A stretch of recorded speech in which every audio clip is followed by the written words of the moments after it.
Before we continue, please subscribe to the channel and let us know where you're watching from in the comments.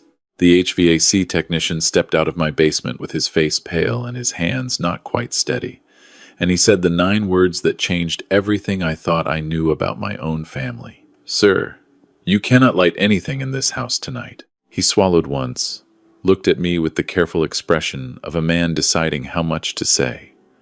"Someone has tampered with your gas line." This wasn't an accident. At that exact moment, my phone buzzed in my shirt pocket, my son's name on the screen, a single message. "Dad, are you home? Just checking on you." I stood in my own living room, the smell of something faintly chemical hanging in the air I'd been breathing all afternoon, and I understood with the cold, mathematical certainty that had guided 38 years of forensic accounting exactly what my son had been checking on. He wasn't checking on me. He was checking whether I was dead yet. The Tuesday it began was the kind of late October afternoon that makes Indiana feel genuinely beautiful, for exactly 3 weeks before everything turns gray, and stays that way until March. I'd been retired for 14 months. 14 months of mornings with no particular urgency, of crossword puzzles finished before noon, of dinners assembled from whatever the refrigerator offered, and eaten at a table that seated 6 but held only 1. My wife Carol had been gone for 2 years. My son and his wife lived 40 minutes south in Greenwood, and in those 14 months since I'd left the state auditor's office, we'd had dinner together exactly 4 times. I'd counted because counting things is what I do. It's what I've always done. 38 years of following money through ledgers and shell companies and falsified expense reports taught me that numbers don't lie even when people do. So when my son called that Tuesday morning and invited me to dinner that Friday, my first instinct wasn't joy. It was to note the number. 4 dinners in 14 months, and now a 5th. What had changed? "We miss you, Dad," he said, and his voice carried that particular warmth he deployed when he wanted something. I recognized it, the way you recognize a song you haven't heard in years, not consciously, but in your chest, something responding before your mind caught up. "Diane's been asking about you. She wants to make that lamb dish you like. Come Friday, 7 o'clock. I said yes immediately, because I am 64 years old, and I am lonely in a house built for a family that no longer exists under its roof, and the loneliness had been winning more mornings than I cared to admit. After I hung up, I stood at the kitchen window looking out at Carol's garden, which I'd let go to seed because tending it felt like a conversation I wasn't ready to have with her absence. 3 months earlier, my son had come to me with a proposal. A real estate investment, he'd explained, spreading papers across my kitchen table with the practiced confidence of a man who'd rehearsed this several times. A development project in Johnson County. His business partner had an inside track. They needed startup capital, $120,000, and they needed it quickly because these opportunities don't wait. I'd asked to see the financials. He hadn't brought any. I'd asked for the name of the business partner, the LLC structure, the projected return timeline. He'd gotten defensive in the way people get defensive when they haven't prepared for scrutiny because they assumed it wouldn't come. "Dad, it's not like one of your fraud cases. This is family." And then, with an edge, I'd never heard from him before, not quite that sharp. "You've been sitting on that money since Mom died. You're not exactly spending it. What are you saving it for?" I'd told him I needed time to review anything before committing to it. He'd left without finishing his coffee. His wife had given me a smile so thin it was nearly a line, and followed him to the car without saying goodbye. That was 3 months ago. And now, a dinner invitation. The HVAC system had been making a sound for 2 weeks. Not quite a rattle, more of a periodic hesitation, like something catching and releasing in the ductwork. I'd scheduled a maintenance appointment for that Wednesday, 2 days before the Friday dinner. The technician arrived at 10 in the morning. A compact man in his 50s named Walt, who'd been servicing my system for 6 years and had the quiet competence of someone who genuinely understands the thing he works with. He was in my basement for 40 minutes before I heard him come back up the stairs more quickly than he'd gone down. When he told me someone had tampered with my gas line, I asked him twice to be sure I'd heard correctly. He showed me photographs on his phone before he said anything else. A deliberate loosening at a specific junction. The kind that would allow gas to accumulate slowly, Not a rupture, a seep, the kind that builds until something the water heater pilot light. A light switch clicked on in the wrong room. A thermostat cycling provides the ignition, the kind that looks, afterward, like a tragic accident. An elderly widower living alone, a gas leak, an explosion. These things happen to people who live alone in houses they can no longer quite manage. This fitting was turned, Walt said, his voice careful and professional, and underneath that professionalism, I could hear something that wanted to be fear on my behalf. This doesn't happen by vibration or age. Someone used a wrench on this. Someone who knew where to look. My phone buzzed. My son's name. Dad, are you home? Just checking on you. I read the message 3 times. Then I put the phone back in my pocket. Walt, I said, in the voice I used for 38 years when I found what I was looking for in a set of books, the voice that gives nothing away. I need you to photograph everything. Every angle. Written documentation of what you found, where you found it, what condition it was in. Don't repair it yet. Can you do that for me? He looked at me for a moment. Should I be calling someone? I'll be making some calls, I said. Right now I need documentation more than I need anything fixed. He spent another 40 minutes in my basement. When he came back up, he handed me a printed service report and a USB drive with 31 photographs. He was a thorough man. I'd chosen him for that reason 6 years ago, without knowing I'd ever need it. After he left, I sat at my kitchen table and did not text my son back. I opened the small leather notebook I've carried since 1987, and I began to write my estate was worth, at current valuation, somewhere between $750,000 and $800,000. The house appraised at $420,000 in the spring. Retirement accounts accumulated over nearly 4 decades of state employment. Carol's life insurance, which I'd never touched. A brokerage account that had grown quietly and steadily since 1998. The sum of a careful life.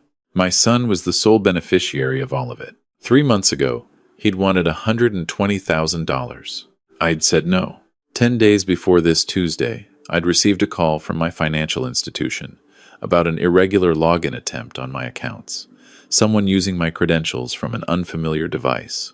I'd changed my passwords, filed a report, thought nothing more of it. Thought nothing more of it until this moment, sitting at my kitchen table with Walt's documentation in front of me and my son's text message glowing on my phone screen. Someone had tried to access my accounts. Someone who knew my email address and had likely seen the saved passwords on the old laptop I kept in my home office. The same laptop my son had used 2 visits ago to print something, he'd said. His printer was out of ink. I sat at that table for a long time.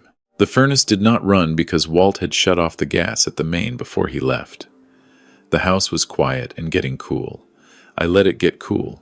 I needed my mind very clear. 38 years of forensic accounting, following money through construction fraud and pension skimming and falsified grant applications, and one spectacular case involving a county commissioner and a landscaping company that wasn't actually a landscaping company. The work had always been the same at its core.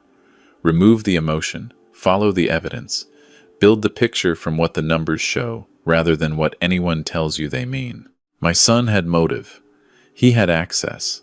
He had demonstrated capability with the laptop incident. He had made a specific financial request that I'd refused. He had a dinner invitation ready for me 2 days after someone tampered with my gas line. I opened a new page in my notebook, wrote the date and the time. Then I wrote, what would I find if this were a case file? That question had never failed me. The first call I made was to my attorney, a methodical woman named Patricia Walsh, who'd handled Carol's estate and who had the quality I most valued in legal counsel. She asked clarifying questions before she offered opinions. I told her what Walt had found. I told her about the account access attempt. I told her about my son's request 3 months ago and the dinner invitation now. She was quiet for a moment. Are you safe where you are right now? Walt shut the gas off. The house is cold, but I'm not in immediate danger. All right. I heard her chair move, papers shuffling. I want you to come in Thursday. We're going to update your documents before that dinner Friday. And I want you to think carefully about whether you want to involve law enforcement now or after you have more. After, I said.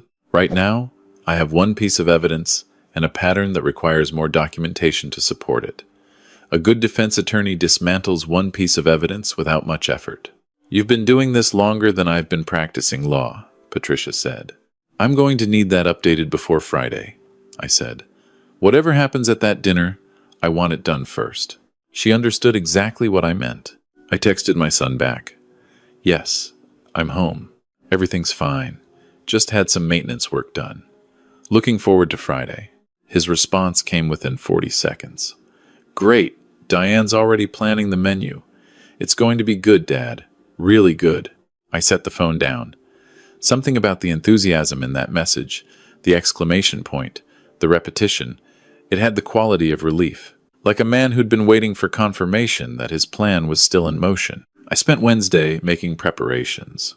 A locksmith changed every lock in the house, including the side door to the garage where I kept a spare key under a clay pot, a location my son had pointed out when I'd hidden it there years ago. I made a grocery run, bought a small space heater for the living room, because Walt couldn't turn the gas back on until he completed the proper repair and filed the documentation.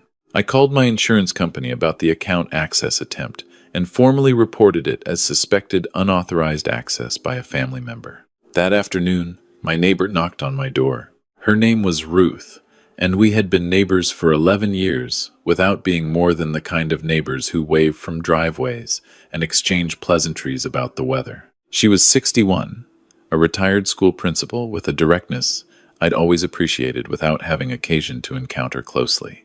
She was standing on my porch with a covered dish and an expression that suggested she'd been watching my driveway with more attention than I'd realized. "I saw the HVAC van yesterday," she said, without preamble.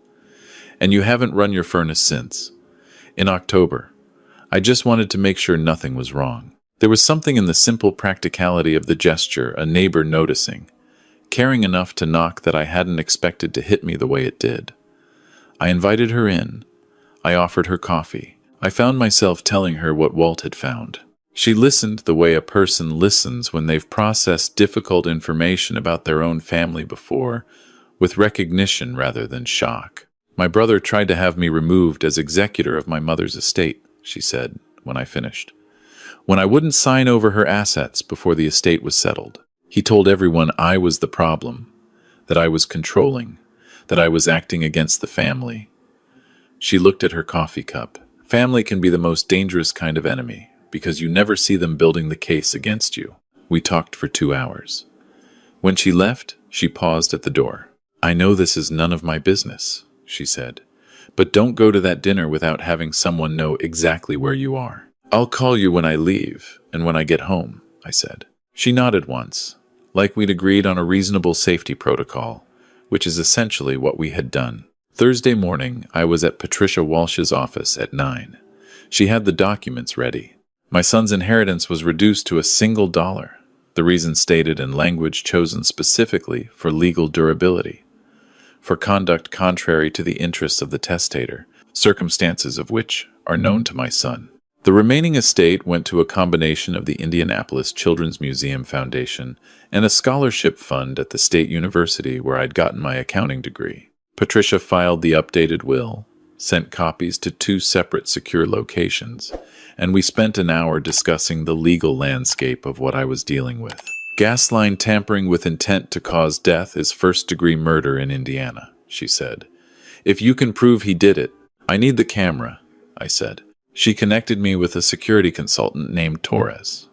I want to be clear, this was a real person, not some recurring character from a story who arrived at my house Thursday afternoon with equipment and the efficient manner of someone who installed systems in high-stakes environments and didn't need to perform competence because he simply had it. He placed 2 cameras in the basement, covering the utility area and the entrance. One in the garage, one at the front door, and one covering the side of the house. Motion activated, night vision, cloud storage, everything time-stamped and backed up to a server he showed me how to access from my phone. "If anyone comes within 15 feet of that gas line," he said, "you'll have them." By Thursday evening, I had changed the will, documented the sabotage, installed the security system, and replaced every lock. I sat in my living room with the space heater running and my notebook open, and I did something I hadn't allowed myself to do since Tuesday afternoon. I thought about my son as a child. He'd been a careful, watchful boy who liked numbers almost as much as I did. We'd spent Saturday mornings when he was 9 or 10 working through logic puzzles at this same kitchen table while Carol made breakfast and the house smelled like coffee and something baking. He'd been proud of being good at things. I'd been proud of him for being proud. When had that shifted? When had the pride curdled into something that needed to be fed by other people's resources rather than its own effort? I didn't have an answer. I'm not sure there is one. Some transitions in people happen below the surface, in the slow accumulation of choices and resentments, and the stories we tell ourselves about why we deserve what we haven't earned. By the time the change is visible, it's already been finished for years. I closed the notebook. The house was quiet and cool and entirely secure. Somewhere across town, my son and his wife were planning a dinner that was never intended to happen. A meal whose only purpose was to give them an alibi for where they were when someone found what remained of me. I set my alarm for 6:30 and I went to sleep, and I will tell you honestly that I slept better than I had in 2 years. There is a particular peace in having decided, in having moved from confusion and grief into action. I had been doing this work for 4 decades. I knew how to build a case, and now I had something to build one against. Friday, I dressed carefully. Clean slacks, the navy pullover Carol had given me for my 62nd birthday, shoes that looked like I'd taken some care. I wanted to look like the father they expected, aging, slightly soft, grateful for the invitation. I called Ruth before I left. "I'm heading out now," I said. "Greenwood. Should be back by 10. I'll have my phone on," she said. "Text me when you leave there." The drive south on 135 took 35 minutes. My son and his wife lived in a development of newer construction homes, the kind with dramatic entryways and very little insulation, built for aesthetics rather than decades. Their driveway held 2 cars. Every light in the house was on. I sat in my rental car. I was still driving the rental, my own car, back at Verers, while Walt completed the gas line repair and formal documentation. And I put on the expression of a man who has no idea what he's walking into. My son opened the door before I reached it. His hug lasted a beat too long and had the quality of an apology, not yet spoken aloud. Over his shoulder, my daughter-in-law stood in the entryway with a smile calibrated for warmth and not quite reaching it. The house smelled like something had been cooking. Lamb. Actually, she'd made the lamb. I registered that detail with something that felt complicated. They had committed to the performance. I could commit to mine. The first hour was almost peaceful in the way that dangerous things sometimes appear peaceful. We ate. The lamb was good. My daughter-in-law was a genuinely skilled cook, whatever else was true about her. My son poured wine.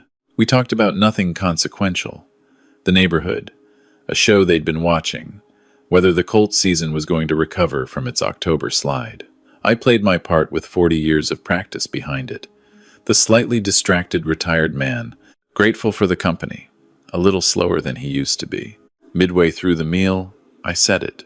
I've been thinking seriously about the house. My daughter-in-law's fork paused on its way to her plate. A fraction of a second, controlled quickly, but there. "Thinking about it how?" my son said. "Just that it's a lot of house for one person. 4 bedrooms, that whole basement. I had a real estate agent do an informal walkthrough last week. She thinks I could get 450, maybe 480 in this market." I picked up my wine glass, entirely unhurried.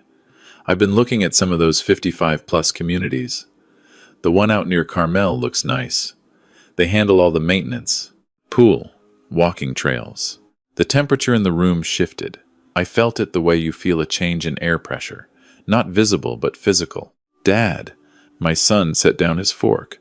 "That house is you can't just sell it. Mom's garden is there. You built that place." "I know, but the maintenance alone." I shook my head, letting the sentence trail off like a man whose thoughts move slowly. "We could help with the maintenance," my daughter-in-law said, and her voice was perfectly pleasant, almost perfectly, if you weren't listening for the calculation underneath it. "We've talked about it, actually. We could come up on weekends, help you keep it up. That's kind, I said. And the community thing? My son continued, leaning forward slightly, the way he did when he was working to persuade. Those places are expensive, Dad. You'd be depleting your savings when you don't need to. The house is an asset. It makes more sense to keep it. I nodded slowly, as though this was new information I was processing. I also stopped by my attorney's office this week, I said, mildly, between bites. Just updating some paperwork. She said it's important to keep documents current. The word attorney landed in the room like something dropped from a height. My son's wife looked at him with an expression she recovered from in less than a second. But I'd been reading faces in interview rooms since before they were married. I had it. My son said, carefully, "What kind of documents?"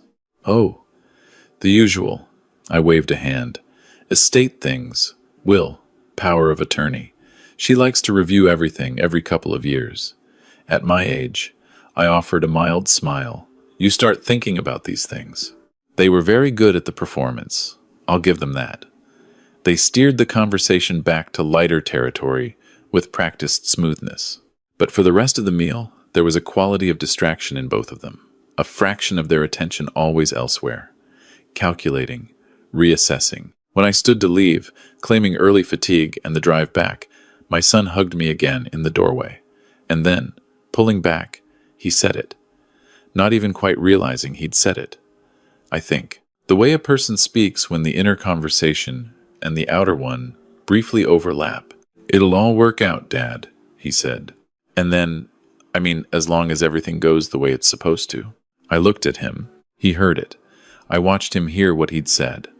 His expression shifted, just slightly, the way water shows a disturbance before it settles. "Drive safe," he said, quickly. I drove exactly the speed limit the entire way back to Indianapolis. I called Ruth from the car. She picked up on the second ring. "I'm on my way back," I said. He gave me something. She understood immediately what I meant. "Are you okay?" The question stopped me for a moment in a way I hadn't expected. Was I okay? I thought about the boy with the logic puzzles on Saturday mornings. I thought about what it means to build a case against someone whose name you wrote on a hospital form the day he was born. "I'm functioning," I said. "That's enough for tonight?" Ruth was on my porch when I pulled in.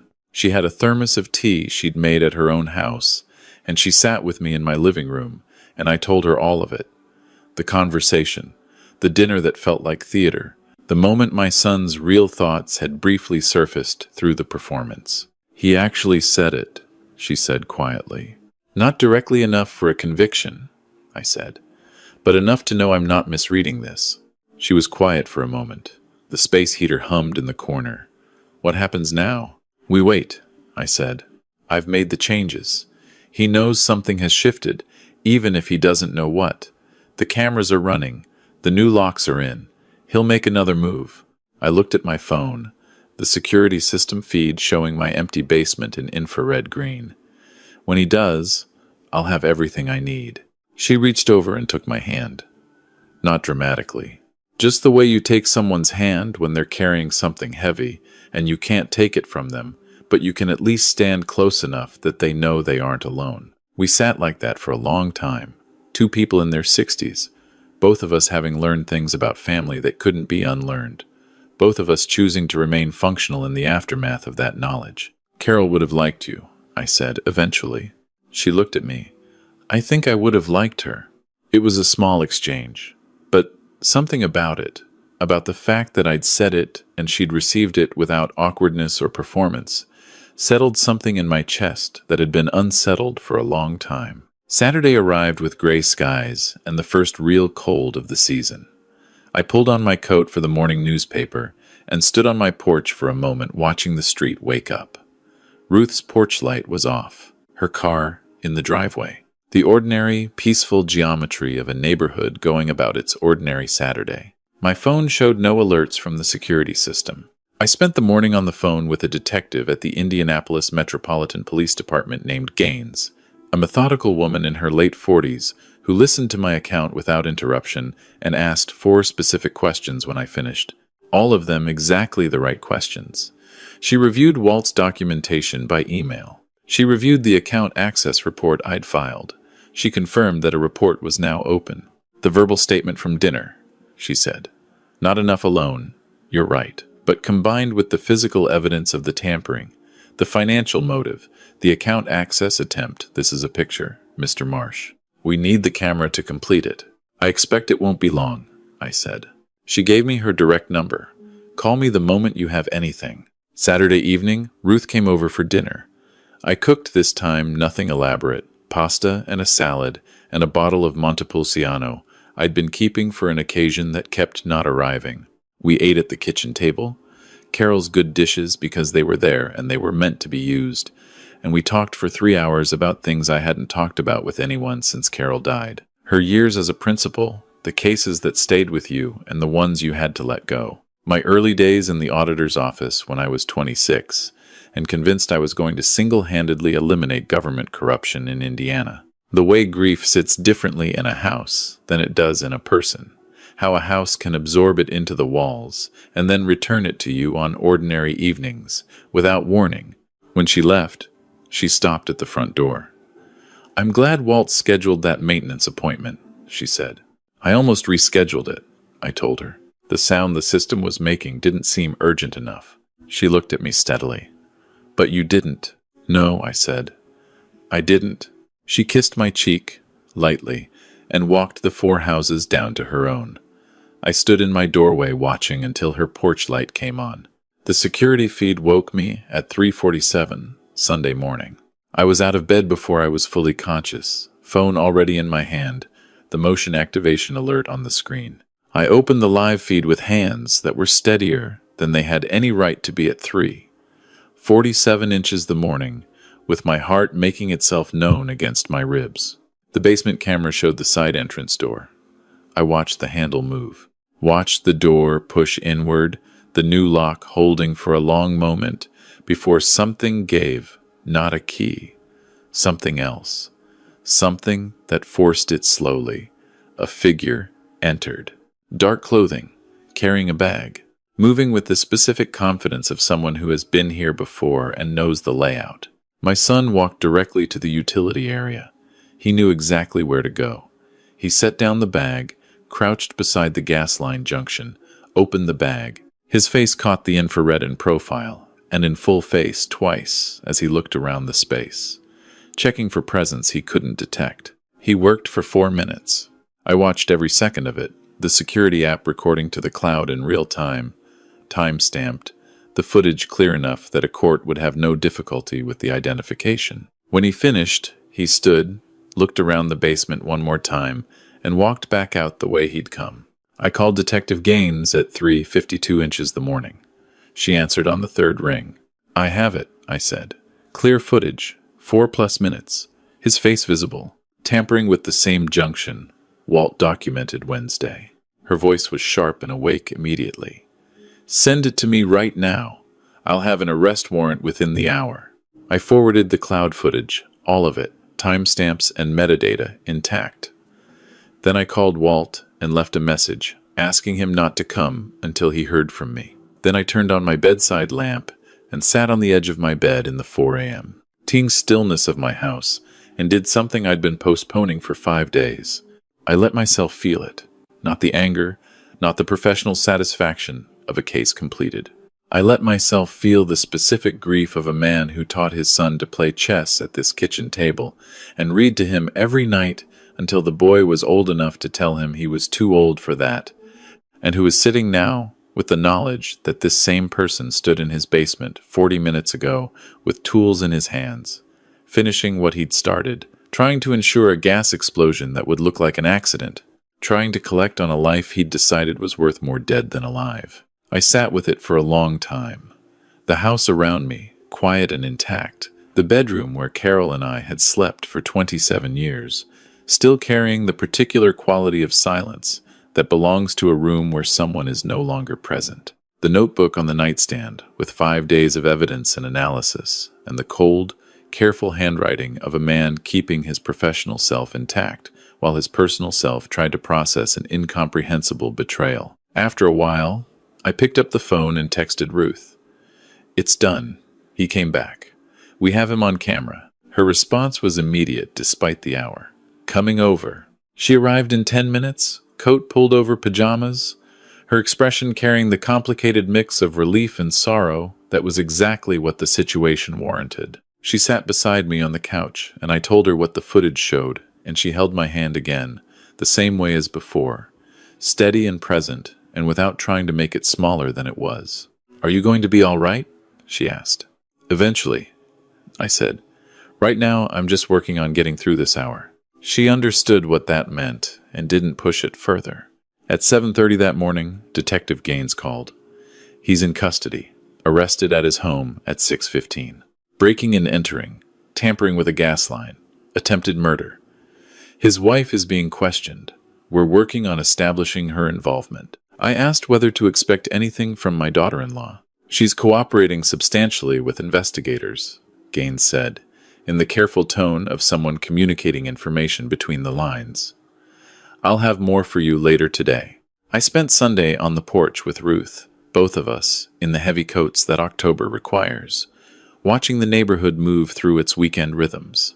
By mid-afternoon, I had a call from Patricia Walsh, who had heard from the prosecutor's office. My daughter-in-law had confirmed that she was aware of the gas line tampering and had not reported it. She would face a separate charge as an accessory. She had, by Sunday morning, already retained her own attorney and was already providing cooperation in exchange for considerations on her own charges. The marriage had not survived the arrest by a business day. Gaines called again Monday to tell me that security footage from a hardware store 6 miles away had identified my son purchasing specific tools 11 days before Walt found the damage, 2 days before the Friday dinner invitation. Premeditation established. Financial motive documented. 2 separate incidents of tampering on video. The account access attempt logged and filed. Patricia called Tuesday morning. "The prosecutor wants a meeting," she said. "The case is strong enough that they're confident of conviction at trial. But they're also willing to offer a plea if you're agreeable to discussing it." I thought about months of testimony, about sitting in a courtroom and answering questions about my son's childhood while reporters took notes, about what Carol would have wanted, if wanting anything still made sense, about the fact that I was 64 years old and I had a neighbor 4 houses down who made tea in anticipation and showed up at 4 a.m. without being asked, and whom I was finding reasons to see every day. "What are they offering?" I said. The arraignment was on a Thursday, 3 weeks after Walt stood in my living room with his hands not quite steady. I sat in the gallery with Ruth beside me, her shoulder touching mine. My son entered in the institutional clothing of custody and still had not, in all of our indirect contacts through attorneys and process servers, been willing to look at my face. He did, once, at the end, before the bailiff let him out through the side door. His eyes found mine across the courtroom, and I saw in them something I hadn't seen in years, something under the damage he'd accumulated and the choices he'd made, something that might have been the boy who did logic puzzles on Saturday mornings. It lasted only a few seconds. Then the door closed. The prosecutor outside the courtroom told me his wife would face 18 months, suspended, with probation and community service. She had relocated already, out of state, out of our lives. The prosecutor told me there was a restraining order in place. I thanked her and meant it. Ruth and I walked to the parking garage in the November cold. She took my arm, and I let her, and we walked like that through the concrete and fluorescent quiet of the structure to the car. The winter passed in the steady, quiet way that good winters do when you have someone to spend them with. Ruth and I found the rhythm of 2 people in their 60s who have both learned that the time for waiting on better circumstances is definitively over. She moved in gradually, the way practical people move a drawer, then 2, then the realization that moving back made less sense than staying. By January, it was simply the arrangement that existed. By February, it felt like it had always been. I changed my will a 3rd time in December. Patricia raised an eyebrow at the beneficiary list. "The Children's Museum Foundation," I said, and Ruth. "Equal shares, with a provision that any successful contest of the will donates the entirety to the foundation." Patricia made a note. "That's a fairly effective deterrent." I know something about building deterrence, I said. Spring came early. Ruth had taken on Carol's garden with the systematic attention of a woman who'd spent 30 years managing the chaotic ecology of a middle school, and by April, the beds were established and something was growing in all of them. I would sometimes stand at the kitchen window in the morning with my coffee and watch her out there and feel something that I had been genuinely uncertain I would ever feel again. One evening in May, a letter arrived with a return address I recognized immediately. The prison system's notation in the upper left corner. My son's handwriting. I stood in the driveway with it for a long moment. Ruth came to the door, saw what I was holding, and waited. I brought it inside, set it on the kitchen counter, made dinner. We ate. We talked about the garden, about the trip she was planning to visit her sister in Portland, about the book she was reading and whether I'd like it. After dinner, I picked up the letter. Ruth watched me without pressure. I turned it in my hands for a moment. Then I put it in the drawer with the phone bills and the takeout menus and the miscellaneous paper that accumulates in kitchen drawers, and I closed the drawer. "Not tonight," I said. She nodded. "When you're ready." "When I'm ready?" I agreed. I was not ready. But I also understood that ready was not a permanent condition, that some days it would arrive and some days it wouldn't, and that the most honest thing I could say about the letter was that there was something I might want from it someday, not reconciliation. Not erasure, just acknowledgement. The acknowledgement that I was a father, that he was my son, that something real existed between us once before it was destroyed, and that neither of those things makes the other less true. We left the dishes, because there are evenings when the dishes are not the point, and we walked out to the front porch. The May evening was everything Indiana offers when it decides to be generous. Warm air, carrying the smell of things growing, sky fading to deep blue, the neighborhood sounds of children and lawnmowers and distant dogs settling toward quiet. Ruth leaned against my shoulder, and I put my arm around her, and we stood there watching the streetlights come on, one by one, until the block was lit and the stars were starting. "Tell me something," she said, after a while. "What do you want to know?" She thought about it. "Something about Carol." I considered. "She used to talk to the garden," I said. "Not to the plants specifically, just to the garden as a whole, like it was a conversation. I never knew what she said, but whatever it was, things grew." Ruth smiled against my shoulder. "I'll remember that." Down the street, a neighbor walked a dog, nodding as they passed. The house behind us was warm and lit from within. The drawer in the kitchen held an unopened letter and a lot of ordinary paper and all the time in the world. I was 64 years old. I had survived what I had survived.